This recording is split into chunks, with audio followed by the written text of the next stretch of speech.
Alright, so yung mga kababayan, ito naman pag-usapan naman natin about nga dito sa NCAP. Panoorin muna natin itong balita, no? Ito nga yung sa balita sa NCAP. Sa kabila ng suspensyon ng EDSA Rebuild at Odd-Even Scheme, tuloy pa rin ang pagpapatupad ng No Contact Apprehension Policy o NCAP. Cancel nga yung pagpapagawa, sabi ni Marcos. Tigil mo muna. Tigil muna yung pagpapagawa ng pagpaliban muna. Gagawa muna, maghanap muna tayo ng ibang paraan para Ayaw ko anong paraan yun. Ay sabi ni Marcos Jr., di ba? O yun nga eh. Tuloy natin to. At sa ilang kalsada. Tuloy daw NCAP. Quezon City nasa frontline ng balitang yan si Carrie Cator.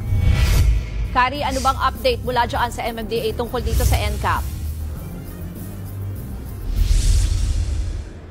Ruth, wala nga raw rason para itigil ang No Contact Apprehension Policy o NCAP. Yan ang sinabi ng MMDA matapos nga ang pagsuspende ni Pangulong Bongbong Marcos sa EDSA Rebuild. Ang giit ni Special Operations Group Head Gabriel Go, sumusunod lang sila sa direktiba ng Korte Suprema. Wow! Hindi lang din naman daw regulasyon ng trapiko ang nakasalalay sa NCAP. Sumusunod lang po daw sila sa ng Korte Suprema. Okay. Tuloy muna natin. Kundi pati ang pagpapanatili ng kaayusan at kaligtasan sa kalsada. Katunayan, malaki na raw ang nakitang pagbabago ng MMDA matapos ang isang linggong pagpapatupad ng pulisiya. Kabilang na riyan. Yun nga yung pagbabago eh. Biruin mo nakamotor ka, di ba? Alam mo yung biyahe mo, galing ang Quezon City Circle, papunta ka ng Commonwealth, Batasan, na dati, kukunin mo lang ng, sabihin natin mga 20 o 15 minutes, ngayon kukunin mo na 1 oras. Ganun din pa uwi, pabalik. Malaki po talaga yung pagbabago. Mr. Gabriel Go. At tayo wala naman tayong against sa pagdidisiplina. Pero tandaan nyo mga kababayan third world country tayo. Hindi naman tayo pwedeng gumaya sa ibang bansa na kagaya ng Dubai tsaka ng Singapore.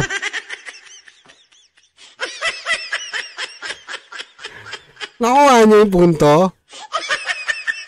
Kasi yung dating 150 pesos pag nag-DTS ka, disregarding traffic sign, sa kanila 1,000. Ngayon hindi mo alam, magpapatong-patong yung kaso mo, di ba? Lalo-lalo na pag hindi ka taga Metro Manila, hindi mo alam, di ba? Ang dami ng problema kasi nitong NCAP na to. Ito yung bagay na hindi natin maintindihan, bakit nila pinipilit? Hindi naman tayo against sa NCAP na yan, di ba? Ulitin ko, hindi naman ako against dyan. Pero, dapat yan, sa mga pangunahing kalsada nga lang dapat, hindi naman dapat sa lahat. Sa Aurora Boulevard, example. Aurora Boulevard, galing ka Araneta, kumanan ka, papunta ka na Nagtahan, mapapansin ninyo, di ba? Yung kakaliwa ka pa Santa Mesa, yung part na yun, nagbabaha. Tama? Nagbabaha yung part na yun. Ang problema doon, nagbabaha yun, di ba? Pupunta ka ngayon sa mababaw na bahagi. Ano nga naman, lusungin mo yung baha. Di ba? Ngayon, pag pumunta ka sa kaliwang bahagi noon, papunta sa kaliwa, yung papakaliwang pa Santa Mesa, NCAP ka. May premyo ka. Award. Di ba? Yun yung bagay na hindi naintindihan. Ngayon, tapos, meron mga video, di ba, yung sa Manila City Hall, yung nagtatalo sila. Tapos, sir, may barrier, may nakaharang doon eh. Di ba, may concrete barrier na nakaharang doon. Ano yun, sir, babanggain ko? Babanggain ko, sabi ng driver. Hindi ba pwedeng gumanon, iiwasan ko yun? Nabigyan siya ng violation.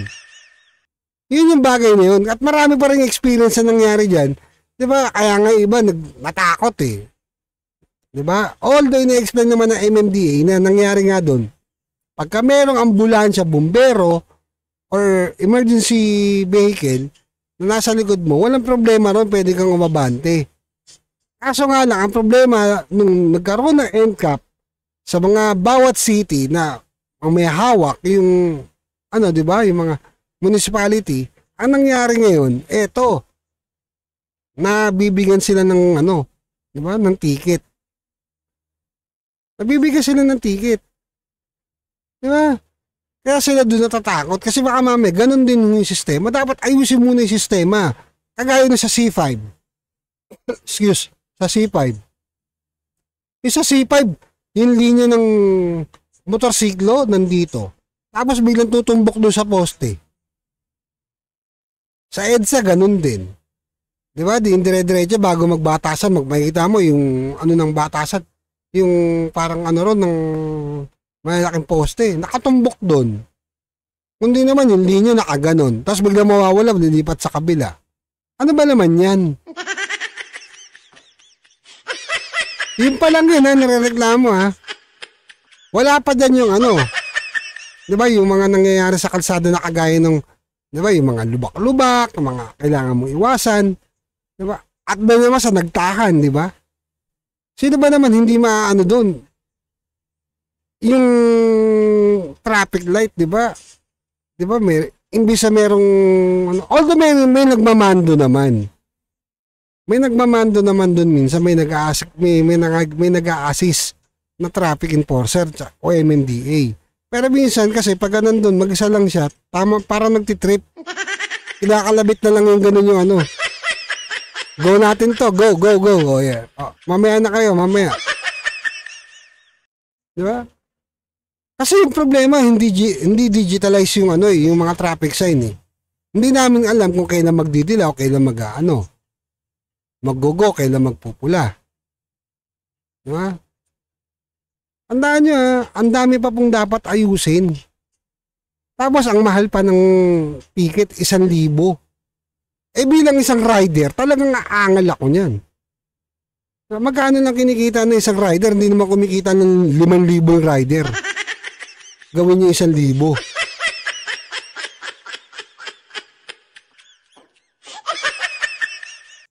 Tama ba?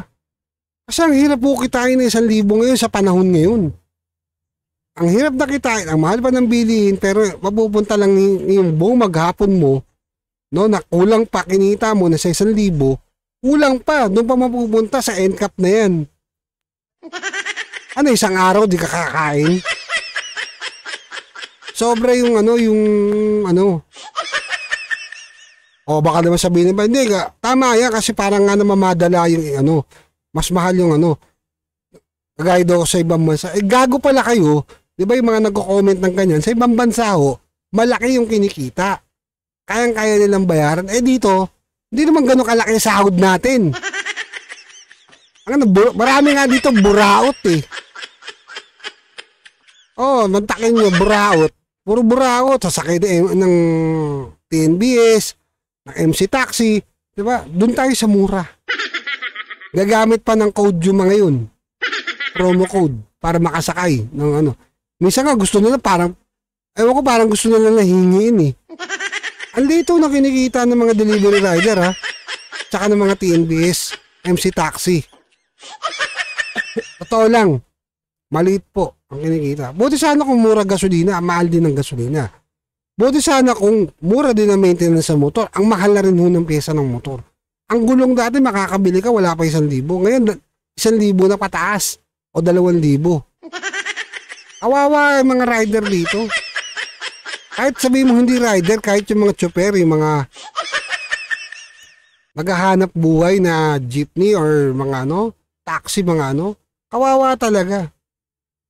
Ang masakit pa nito, di ba, yung mga kagaya ng, alam niyo mga kababayan, yung mga bagay na, di ba, yung hiniram lang yung motor mo, tapos gumawa ng kalokohan, nag-violate ng traffic, ikaw ngayon natatamaan. Sabihin na natin hindi yun. Di ba, yung mga operator, kawawa yung mga operator. Or yung mga tinatawag natin na car rental, di ba? Yung mga kukuha ka ng renta ng car rental. Isang araw, 2 araw, tapos ang dami palang binayolate nung umiram ng sasakyan. Yung rumenta ng sasakyan. Di tapos ka. Yari ka. Diba? Magulo ito. Kung tutusin, napakagulo. Tuloy natin. Ang kabawasan umano sa mga lumilipat o gumagamit ng mga maling linya. Higit 1,000 ang nahuling lumabag sa unang araw ng pagpapatupad ng NCAP noong May 26. Okay naman yan. At sa ngayon, nasa isang Yung mga gumagamit ng maling linya. Okay lang yan. Okay naman yan para talagang, pero mahal pa rin po talaga. NCAP ay may mga mangilan-ngilang motorista na nagtatamper o sinusubukang takpan ang kanika-nilang yan, isang mali yan. Higit 50 na raw ang tinutugis ng mga otoridad at karamihan sa mga yan ay mga rider ng motor. Naku po, tinutugis. Akala mo kriminal, patay kayo. Parang kriminal na kayo niyan. O tuloy. Siklo. Huwag nyo tatakpan yung plaka nyo. Transportation Office ng show cause order laban sa kanila, oras na malaman nga kung sino-sino ang mga lumalabag na motorista. Ang babala ng LTO, hindi lang magmumulta at masususpindi ang kanilang lisensya, kundi pwede rin silang kasuhan sa ilalim ng Motorcycle Crime Prevention Act. Ruth? Kari, malinaw naman yung sinabi mo no, na magpapatuloy itong NCAP pero may ilang grupo ata na tutol. Yun na isang mali, doon tatakpan mo yung plaka mo. Kasi pag tinatakpan mo yung plaka mo, may tendency kasi na gawin din ng mga kriminal yan. Ang gagawin nila, tatakpan nila yung plaka. Diba? Para hindi sila maplakahan. Pero bago nga ang lahat na yan, di ba? Unahin muna nila yung mga yung mga MMDA din na walang plaka. Kasi may nagbabiral na picture, walang plaka. Diba? Tapos yung matitibay na mukha ng mga enforcer na walang plaka, walang rehistro, di ba? Kaya ang gulo di ba? Nagpatupad kayo ng batas, sana muna nilinis ninyo inyo Ulitin ko wala ako against sa NCAP na yan. Maganda ho yan, pero hindi naman ho talaga, medyo magulo pa po talaga yan, yung sitwasyon na yan. Napakagulo. Diyan at nagprotesta. Tama, Ruth, kaninang umaga, ang Stop NCAP Coalition ay nagprotesta nga sa University Avenue dito rin sa Quezon City. Kabilang dyan sa grupo, mga driver at operator ng jeep, TNVS, truck, taxi, at maging mga rider ng delivery at ride-hailing app. Ayon sa grupo, pinagkakaperahan ng gobyerno ang violation sa NCAP kaya kailangan na raw itong itigil. Umaasa rin sila na makakakuha sila ng temporary restraining order laban sa polisiya. Balik sa'yo. Yan po ang express report ni Carrie Cator. Alam nyo kasi hindi natin matatanggal sa isip ng mga kababayan nung natin to, yung NCAP na yan. Alam nyo, di ba? Kasi biruin nyo, di ba, ang ano lang naman dyan, tawag nito, inano na yan kasi nga, dahil nga dun sa sa rehabilitation ng EDSA. Tapos mantakin nyo, lahat ng mga streets, nagkaroon na. Nung nilip ng Supreme Court, itong NCAP na yan, ang nangyari ngayon, ang dami na kumbaga nanganak na. Nanganak na kung saan, di ba? Kaya nga nagulat nga rin ako, kami nga nagulat din ako dyan Akala ko EDSA lang, tapos yung mga pangunahing kalye, kagaya ng Ross Boulevard, C5, mga ganun. Pero magulat ka pati sa mga ibang kalye meron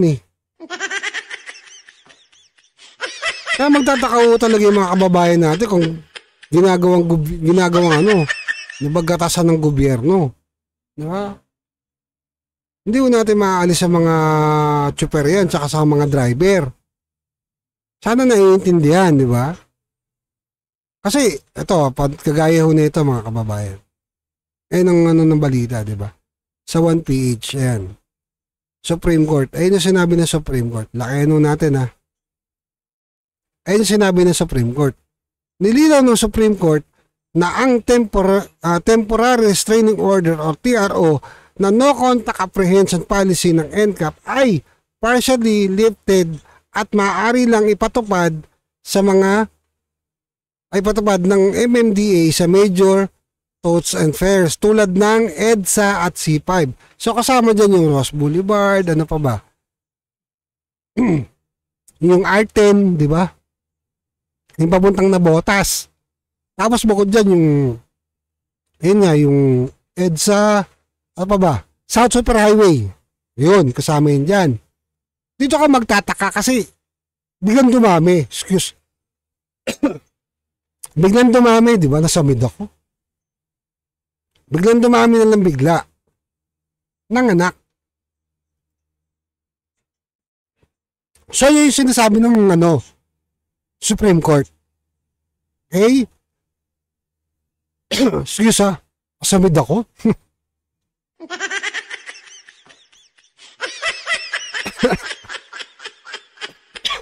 Sa oras na yata ako nagsasalita kaya nasamid ako Anyway, yun nga, di ba? Sana naman maging maayos, di ba? Na magpapatupad na itong NCAP na to. Kasi, kawawa po dyan yung maliliit na tao. Kasi, hindi naman lahat afford magbayad ng ganyang kalaking penalty. Alright? So, yun lang naman mga kababayan, binigyan natin to ng reaksyon. Don't forget to like and follow sa ating mga social media account, YouTube, Facebook, and TikTok. Alright.